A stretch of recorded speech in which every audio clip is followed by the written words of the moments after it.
আজকে 23শে অক্টোবর 2025। দেখতেই পাচ্ছেন ঝকঝকা রোদ। আজকে আমরা ফিলিস্তিনি টাইমে এসেছি। এর সাথে আমরা যেটা জানতে পেরেছি যে ইসরায়েল এর আগে সমুদ্র জেলার অন্যান্য যারা ছিল ওটা আলাদাভাবেই গিয়েছিল, আমরা ভিন্নভাবে গিয়েছিলাম। তাদের সবগুলি জাহাজকে আটক করেছে। আমরা সবচাইতে বড় জাহাজ এবং আমাদের সাথে 8টা ছোট নৌকা একই সাথে পাড়ি দিয়েছিল, একটু আগে পাড়ি দিয়েছিল আমাদের। আমরা এই মুহূর্তে একমাত্র এই 9টা যানবাহন যেগুলি মুক্ত রয়েছে, সেভাবেই আমাদের পরিকল্পনা ছিল যে ওদের উপর কিছু হলেও আমরা যাতে এগিয়ে যেতে পারি। আমরা আজকে ফিলিস্তিনি টাইম জোনে এসেছি, এখনো দূরত্ব রয়েছে, তবে আজকে আমরা এই 8টা ছোট নৌকাকে পার হয়ে যাব এবং তারপর থেকে আমাদের এই জাহাজটাই সবচেয়ে আগে থাকবে।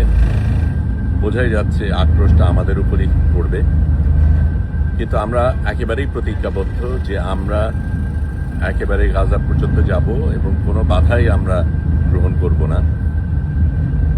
এটা বলা প্রয়োজন যে সমুদ্র জেলার যেই নৌকাগুলি ছিল তাদের কিন্তু দায়িত্ব ছিল ত্রাণ নিয়ে যাবার।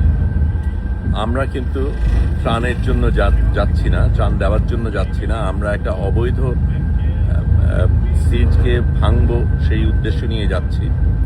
এবং এখানে এই নৌকাতে অনেক সাংবাদিক রয়েছে, ডাক্তার রয়েছে, সাথে অন্য কর্মীরাও রয়েছে। কিন্তু আমরা ত্রাণ দেবার অজুহাতে যাচ্ছি তা না, আমরা লড়াই করতে যাচ্ছি, আমরা বৈধতা ধ্বংস করতে যাচ্ছি। আমরা ফিলিস্তিনে আমাদের থাকার যাবার অধিকার রয়েছে, সেখান থেকে তথ্য পাঠানোর অধিকার রয়েছে। এবং ইসরায়েল যত মানুষ খুন করেছে এবং যত সাংবাদিক এবং যত ডাক্তার খুন করেছে সেটার প্রতিবাদ আমরা জানাবো। গত রাতে মেডসেফ ফ্রন্টিয়ারের 14 জন ডাক্তারকে খুন করা হয়েছে। আমরা দেখব ফ্রান্স সেটার ক্ষেত্রে কি করে। এই পর্যন্ত তারা তেমন কিছু করেনি, মিষ্টি কথা বলা ছাড়া। এখন কথার সময় পেরিয়ে গেছে, এখন লড়াইয়ের সময়, এখন কাজ করার সময়। আমরা সেটাই করছি নাগরিক হিসাবে। আমরা যেটা করতে পারি, যেহেতু এই দেশগুলির নেতা নেত্রীরা অনেক ক্ষেত্রেই বিশ্বাসঘাতকতা করেছে, সেই ক্ষেত্রে নাগরিক হিসাবে আমরা যেটা করতে পারি সেটাই আমরা করতে চাইব। এখন আমি ক্যামেরাটা ঘুরিয়ে দিচ্ছি, একটু ঘুরিয়ে আপনাদের এই নৌকার ডেকের অন্য দিকগুলি দেখাচ্ছি। আপনারা আমাদের সাথেই থাকবেন আশা করি। আপনাদের ভালোবাসাই আমাদের অনুপ্রেরণা।